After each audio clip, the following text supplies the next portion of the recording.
Okay, this is a quick video, short video, just to review some terms that we learned before Christmas break. So I want to go over them because we're going to learn more points of concurrency. So I want to review the two special types of points of concurrency that we've learned already. All right. So the first one we learned dealt with perpendicular bisectors. So let's just review a little bit. I'm going to angle this a little bit this way. Review a little bit what a perpendicular bisector is. Perpendicular bisector bisects a segment, okay, at a right angle, and it divides that segment into two equal parts. All right, so that's a perpendicular bisector. The things we learned that are true about perpendicular bisector is that any point along the perpendicular bisector is equidistant from the endpoints of the segment.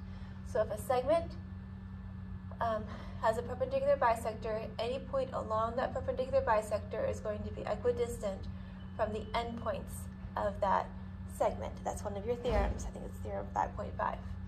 All right, now we also looked at perpendicular bisectors of a triangle.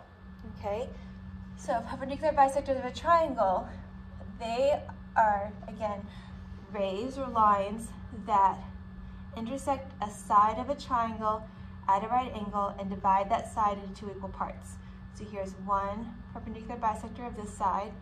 Here's another perpendicular bisector of this side. Notice it meets at a right angle, divides that side into two equal parts. And here's the third perpendicular bisector, where again it meets the side at a right angle, divides the side into two equal parts. So again, every triangle has three perpendicular bisectors, one for each side. Now those perpendicular bisectors are going to always intersect at one point, all right? Now that point can be inside the triangle. If it's an obtuse triangle, it's going to be outside the triangle. If it's a right triangle, it's going to be on the hypotenuse of the triangle, all right?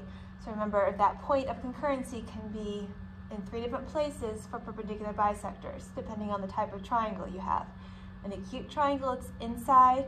Obtuse triangle, it's going to be outside. And a right triangle is going to be on the hypotenuse. That point of concurrency is called the circumcenter, all right?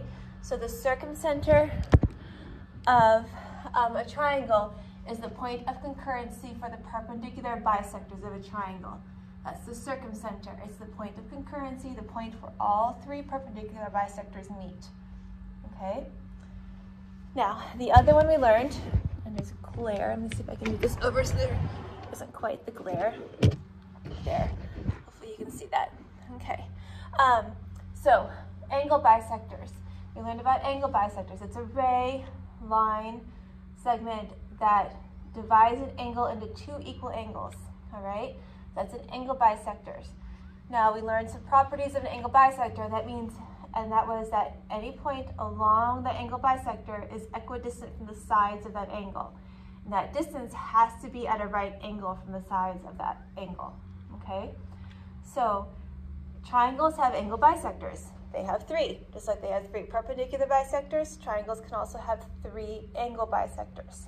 Okay, so an angle bisector is going to bisect each of the vertices of a triangle. This is an angle bisector of this angle here. Notice it divides the angle into two equal angles. This is an angle bisector of this vertice or this angle of this triangle. And this is the angle bisector of this angle of the triangle. Those angle bisectors are also concurrent, which means they're going to intersect at a point. And they always, no matter what type of triangle, the angle bisectors are going to intersect inside the triangle. And that point is called the incenter. They intersect inside, and that point is called the incenter. Okay? So the incenter of a triangle is, let me see if I can get this out here. Incenter is the point of concurrency for the angle bisectors of a triangle. The incenter is the point of concurrency for the angle bisectors of a triangle.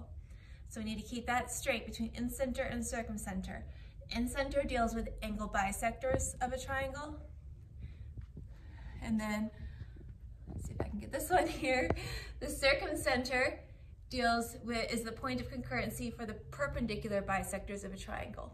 All right, so make sure you have those two terms straight. Circumcenter deals with perpendicular bisectors.